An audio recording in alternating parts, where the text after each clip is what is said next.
Coming up on News Live at 6, the National Institute of Health is cutting funding. How it's impacting students ahead. And it's snowing in Syracuse. We can't get enough of it. I'll have a look at how this year's snowfall stacks up against the average in Syracuse. And what the city is doing to keep the streets clear of snow. News Live at 6 starts right now. This is CitrusTV News Live at 6, your campus news leader. President Donald Trump's administration is enacting more budget cuts, this time to research grants. Hello and welcome into News Live at 6. I'm Cora Mayer-Costa. And I'm Isabella Galan. The National Institute of Health is one of those organizations undergoing funding cuts. Our Lucy Schaefer tells us more on how it's impacting student research opportunities here on the Hill. The National Institute of Health is the world's largest public funding for biomedical and behavioral research, investing its $48 billion budget in medical research. But as of this month, changes have been put in place. Many are concerned, including SU chemistry professor John French. Developing the next generation of researchers, because you need to get that summer research experience. You need to have that experience so that when 2 or 3 years from now you apply to grad school, you have that on your resume. Earlier this month, funding policies were changed, such as reducing the reimbursement rate for indirect cost from 30% to 15%. NIH has been involved in several of the most important drug developments that we've had in the last 20 to 30 years, all because of that funding and how we're supporting that funding. Many SU students are eager to find research opportunities, but with NIH reducing the funding, they also have to cancel summer programs. This is making it hard for students to find these opportunities. Just due to lack of funding, it was pretty devastating for me, especially I have a strong interest in botany, which is something that's already underfunded to begin with. In 2024, the NIH funded about 60,000 grants, which consisted of $32 billion. Without it, many are having to stop critical research. As of now, Judge Angel Kelly of the U.S. District Court for the District of Massachusetts has blocked the policy. While legal challenges are underway, the outcome could shape the future in funding research. Reporting for CitrusTV, Lucy Schaefer. Thank you so much, Lucy. Syracuse University Athletics announced a $50 million fundraising campaign focusing on upgrading success on and off the field. The campaign for Syracuse Athletics, Champion Qs, will prioritize recruiting and keeping top-tier student athletes while making sure they have access to the best possible resources. SU Athletic Director John Wildhack says the university is doing everything it can to keep up with the ever-changing college athletics landscape. Chancellor Kent Severud announced DPS Chief Craig Stone's retirement earlier today. Stone is retiring at the end of July. He has served at Syracuse for the past 3 years. Severud commended Stone for helping DPS get its advanced accreditation. The search for a new chief will begin soon. And with the unexpected snowfall, this winter has brought unexpected problems. I had the chance to take a look at how the city of Syracuse is plowing the way to a solution. To some, the selling point of Syracuse is its snow. But Syracuse University senior Hazel Wagner says it's too much. The sidewalks are terrible. Nobody plows the sidewalks. People don't plow the roads. So it's just been a total nightmare to get to school. The university says nearly half of its student body lives off campus, meaning hundreds trudge through the snow each day. The lake effect has brought a record amount of snow to Syracuse this year. Now, the question is, what are these plows doing to keep the roads safe? Well, our plow crews are really selfless. They come in on a holiday weekend, they come in during the weekend, they come in overnight to make sure that their families and every resident in the city can get to where they need to go safely. I think the operations have changed, it's just there's more instances where that is needed. The city has a map tracking their snow operations and will not plow a street if a vehicle is illegally parked. Wagner says it's not the snowy streets, but the sidewalks that cause her the most trouble. I don't shovel mine, so I guess I'm part of the problem. But I don't know. I think it's interesting considering Syracuse will plow the sidewalks up until Lions Hall, and then after that we're on our own. In Syracuse, for CitrusTV News, I'm Cora Mayer-Costa. Now, Bella, looking at the weather from this week, you just saw it. It has been freezing, and the name of the game has been those snowflakes. Yeah, and it has been snowing literally every single day that we've been here, pretty much for the whole month. And it's snowing right now, and our Spencer Congel is outside on our weather deck. Spencer, tell us what it's like outside right now. Yeah, well, it's definitely snowing, as you could probably see, and it's definitely very cold. I've been out here for not too long, and my ears are starting to probably get a little bit red because those temperatures are quite cold, and they've been cold all week. Right now, it's around 20 degrees, but that wind chill is making it feel more like around 10 degrees, and things aren't getting any better overnight. We're going to see a low of around 14. It's going to be around 18 or 17 degrees around midnight tonight. But that wind chill is going to get even worse. We're going to see it around 2 at its lowest. Luckily enough, the snow is supposed to stop as we move later into the evening, so we won't be seeing as much of the snow as we have this week for too much longer. But I'll have more on our fall 5-day forecast when I come back inside of the warm studio. Until then, Cora and Isabella. Thank you, Spencer. Moving from the East Coast to the West Coast, Newhouse LA students experienced an unprecedented start to their spring semester. Our Benjamin Lefkowitz has more on their community impact. Yeah, thanks, Cora. On January 6th, Newhouse LA students arrived in California ready to start a new journey in the Dick Clark Los Angeles program. However, during the first orientation, a power outage served as an indication of the unprecedented situation that they were in. The LA wildfires put a halt to the early start, but students found another place to put their effort in. In times of a crisis, program participants offered their physical and emotional support to those affected. Program Director Robin Howard was thankful for their commitments. We're deeply proud of how our students rose to the occasion to help families and a city in need, and I just can't say enough about how proud we were and are of them. Students went to a donation center to help organize donations into categories to help develop a distribution system, acted as personal shoppers to help victims carry and sort items, and volunteered to another donation event on Martin Luther King Day. Emily Bosco, a junior television, radio, and film major, knew that even a small deed could go a long way. Be able to give back and be able to help out, because even though I wasn't helping in like a super big way, it was just nice to see that I was able to help make their day a little bit easier and be able to do something for them that may be something that they didn't have to worry about having to do themselves. The start of the program semester was certainly one these students will never forget, but one that they rose to the occasion for a community in need. Thank you, Benjamin. Live Nation announced they will be ending their Lawn Pass program at the Syracuse Amphitheater. The Lawnie Pass has been offered at New York State amphitheaters for the past year. This announcement follows the banning of all outdoor lawn chairs at Live Nation venues. The company says there will be new offerings for this year, though concert goers will have to wait to find out. Onondaga County Legislature is halting funding for the Inner Harbor Aquarium project.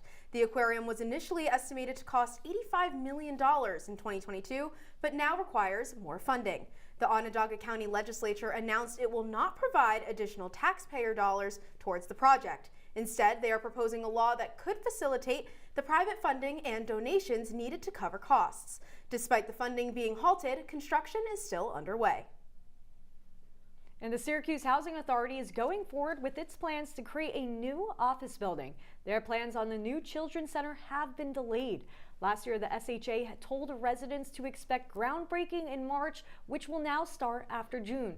The SHA says they're worried about how this new office building reflects on them with the delay on the projects for the tenants. Governor Kathy Hochul is going to restrict Mayor Eric Adams by giving city officials the power to go around him and challenge the actions of the Trump administration. Hochul has the power to remove Adams from office, but has stated that she will not do so. She will appoint an independent inspector to oversee the Department of Investigation cases looking into the corruption of the Adams administration. She also proposed empowering the city council to be able to sue the Trump administration, and she will grant new funds for the state comptroller. And New York is suing distributors of electronic cigarettes for hundreds of millions of dollars in damages. The companies are accused of violating state laws that ban the sale of vaping flavors and designs attracting children. General Letitia James announced the lawsuit targets products like Elf Bar, a Chinese-made disposable e-cigarette. Elf Bars are not approved by federal health regulations, but they continue shipping into the U.S., mislabeled as batteries or cell phones. The lawsuit would enforce a permanent ban on the sales of flavor vapes from these companies. After the break, there is a new director of the FBI, who he is and what his plans are. Plus, Governor Kathy Hochul's reaction to the Trump administration on congestion pricing. What they're saying after the break. Welcome to an excellent episode of Live from Studio B.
You're watching CitrusTV News live at 6 with Cora Mayer-Costa, Isabella Galan, and Spencer Congel. And now, your campus news leader continues. Welcome back into News Live at 6. Investigations are underway after 3 buses exploded and 2 other buses had bombs inside. Israeli police say that this is a suspected terror attack. This attack occurred in Bat Yam just hours ago. There are no current injury or death reports. Transport Minister Miri Regev paused the operation of all buses, trains, and light rail trains across the country while investigations are still underway. Kash Patel is now confirmed by the Senate as the new director of the FBI. Patel won the final Senate vote today, 51-49, getting the support of all but 2 Republican senators during the hearing today. Patel says he hopes to bring major changes within the FBI that are in line with Trump's claims to weaponize the Bureau's power in the Capitol riot investigations. The confirmation followed the news that Republican Senator Mitch McConnell will not be seeking re-election. Now for the latest on the New York prison guard strike. According to the New York Department of Corrections and Community Supervision, no visitors are allowed at the prison facilities across the state. This restriction prohibits personal and legal visits with incarcerated people. The Center for Community Alternatives released a statement demanding to restore these visits, calling the current situation a humanitarian crisis and a violation of basic human rights. I don't care if you love congestion pricing or hate it. This is an attack on our sovereign identity, our independence from Washington. And this is... That was New York Governor Kathy Hochul following the Trump administration announcing plans to end congestion pricing in the state of New York. The announcement was followed by the post from both President Trump and the official White House X accounts stating, quote, "Congestion pricing is dead. Manhattan and all of New York is saved. Long live the king. The posts were made alongside an image of Trump wearing a crown with the New York skyline in the background. This post comes just a few days after Trump posted, quote, "He who saves his country does not violate any law." Full 5-day forecast and a look at those snow numbers I was talking about. Stay with us.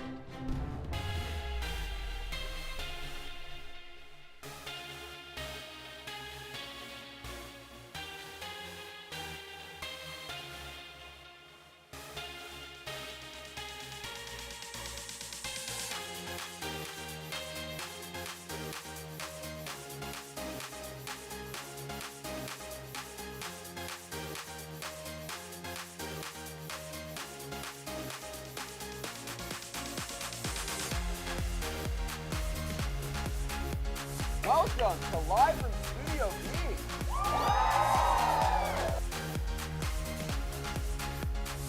Welcome to another episode of Culturally and Technically Legal. Previously on Survivor. Welcome back to the Esports News Box, where we break down this week's esports news into digestible sizes for easy consumption.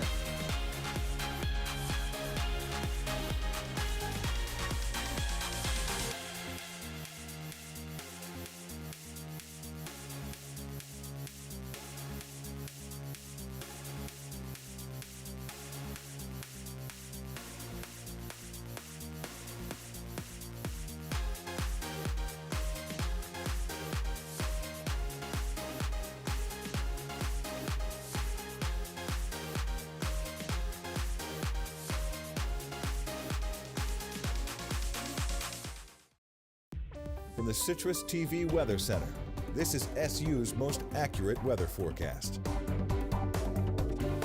Welcome back into News Live at 6. I'm feeling much warmer here in the studio, but unluckily throughout the rest of the weekend and in the beginning of next week, temperatures are still going to be pretty cold, especially tomorrow. Things are going to warm up a little bit as we get into the weekend. And as you can see, that snow is hopefully going to stay gone for the weekend, and we might see that sun for most of the day on Saturday and Sunday. And then as we start the beginning of next week, the temperatures will be a little bit higher, but there may possibly be some rain or a little bit of snow depending on how hot it actually gets. Now, as this week has been pretty outrageous in terms of snow, we've gotten pretty much snow every day, feet of it. So let's take a look at how the snow this year stacks up against how much snow we've gotten over the last few years. This year so far, we've gotten 101 inches of snow. Compare this to last year, we got 61 inches of snow throughout the entire season. So we've already beat that by quite a bit. The average in Syracuse over the past 20 years is 110 inches of snow. And so the lowest that we've gotten over the past 10 years would be in the 2011-2012 season. We got 51 inches of snow, pretty similar to last year. Last year, we really did not get a lot of snow. But the highest would be the year before that. We got 180. So we're not looking to beat that, but we really have gotten quite a bit of snow this year, probably a lot more than we've gotten in at least the last 5 or 10. So hopefully the snow isn't here for too much longer. And hopefully that snow isn't affecting traffic too much. Cora and Isabella, what do you got for that?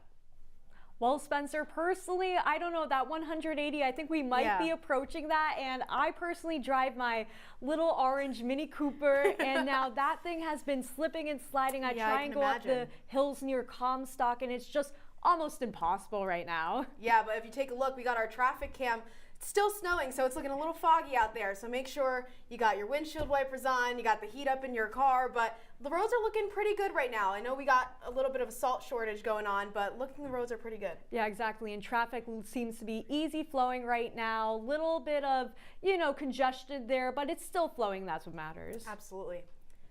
And I know it's looking cold outside, but one student is bringing some sunshine to campus with her new book. Our Sophia DeStasso has more on her journey with mental health and poetry.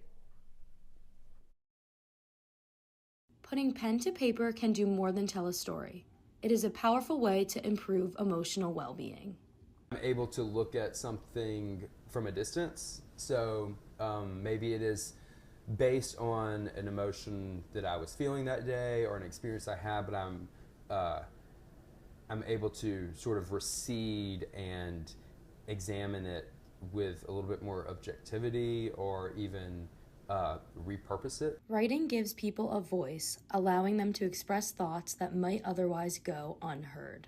It really helps me to feel satisfied when I have an emotion or I have a thought and I get to put it onto paper. Yeah. So it makes me feel very completed, like someone heard me. From inspiring peers in her creative writing class, Brooke Rosen has written a book expressing the challenges that come with growing up. My poetry doesn't just reflect my story, but the stories of others as well. So I wanted to publish a book to help tell the story of other people and make them feel comfortable. Her book, Restless Nights, allows her and readers to learn from their lives. It's a poetry book kind of divided into two different sections. The first part really talks about a lot of those challenges that I particularly experienced, such as body issues and relationship issues and just not feeling good about yourself. And then the second part is all about learning from those experiences and growing and learning how to love yourself again and love the scars that you have. One word at a time, writing gives a way to truly know oneself. Reporting for CitrusTV News, I'm Sophia DiStasso. Thanks, Sophia. And coming up next in sports, I'll have everything more about SU's new campaign to fund Syracuse athletics going forward. Stay with us.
They took over my bedroom. Come on, come on.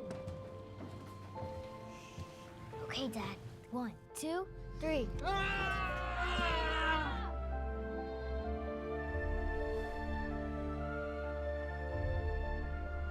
Dad!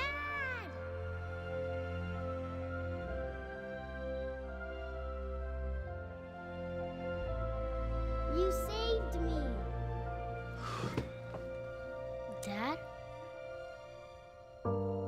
Are you okay? I'm fine, dear.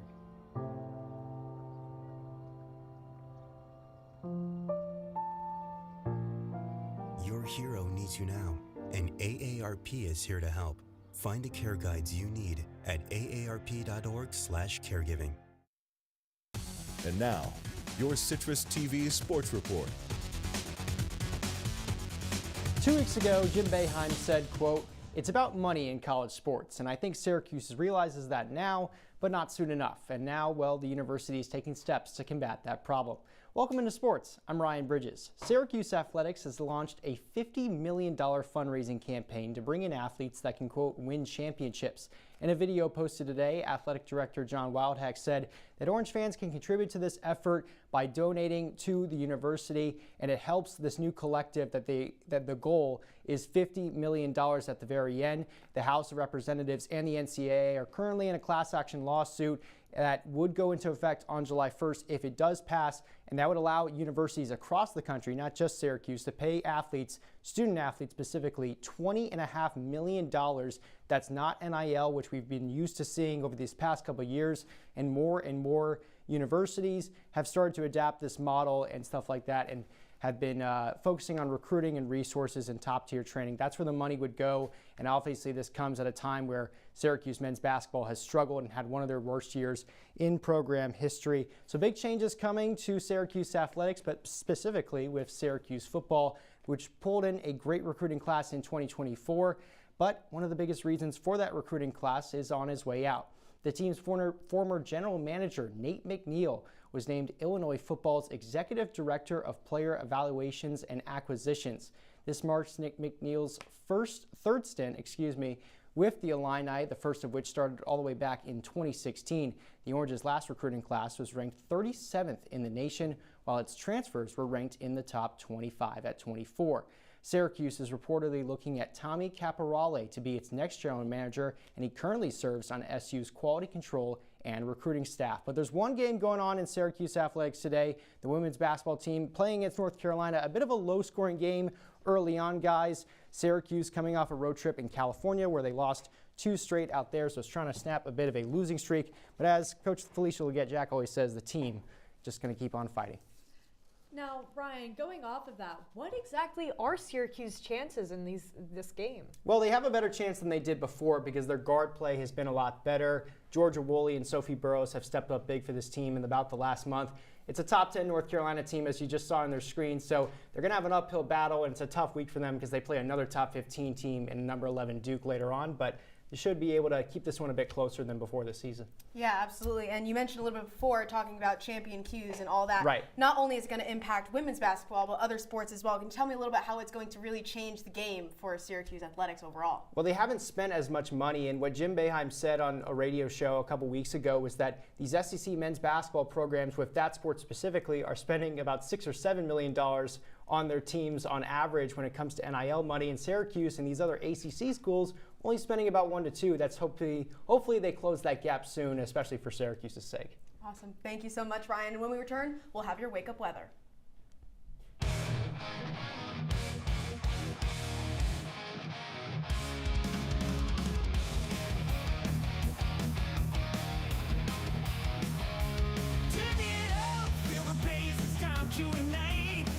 OGM rocking through the night in Syracuse where the music never ends. We're bringing you the sound, the glory, and the trance. From classic hits to the brand new sound. OT is the heartbeat of the underground. With every riff and every scream, we're turning your living room into a rocking dream. You're watching OTM, let the thunder roll. Hard rocking rhythms that will shake your soul. On the stage to your screen, we bring the fire. OTM television takes you higher. Guitars are shredding, the crowd's going wild. Syracuse vibes with a rebellious style. Locals are legends, they all take a stand in the world of rock. They'll test you. Try to break your will. But however loud the loudness gets, however many cheese puffs may fly, you're the driver, the one in control. Stand firm. Just wait. And move only when you hear the click that says they're buckled in for the drive. Never give up till they buckle up. Welcome back to News Live at 6. When you wake up tomorrow morning, it'll be pretty chilly in the around 14 to 18 degree range, but hopefully that snow will be stopping around overnight so that it won't be too cold and snowy and windy tomorrow like we've seen the past few days. Hopefully. Finally hoping to see some warmer weather ahead. But what is keeping me nice and warm and fuzzy right now is the fact that today is National Pet Appreciation Day, going out to focusing all of our love on our furry friends. Now, I have 2 dogs at home. I miss them so much. But we want to see everyone's pets that they have. Oh, yes. And I'm just so I just excited. have 1 dog, you see. It's like, but they're very fluffy, so that's what matters. That's my dog. Good old Rosie over there. She loves the snow. She's a Newfoundland, so very big. Looks like a bear. Oh, so cute. My dogs also do love the snow. Oh. That's Raven on the right and Frida on the left. I love them so much, but they are yappers. Yeah, my dogs could probably go without the snow. Wow. There's Bogey on the left and Fergie on the right there. Two beagles, and I've got some beagles on my tie today to go with them celebrate there. them. That's right. That's right. Does everyone's dogs get along? Is it a yeah? what Well, type they of like to situation? fight we sometimes. have cat representation here. There so we go. We have to throw in It the is cats like your there. pet News day, director's yes. cat over there, Raina. Look at that, so cute. But yeah, cats and dogs may not get along that well, but my dogs, they're pretty good. They're pretty good. That is pretty good. But that's all for Citrus TV News Live at 6 this Thursday night. Don't forget, you can follow us on X and Instagram at Citrus TV News. Now for the entire Citrus TV News team, I'm Isabella Galan. And I'm Cora Mayer-Costa. Have a great night, Syracuse, and an even better tomorrow.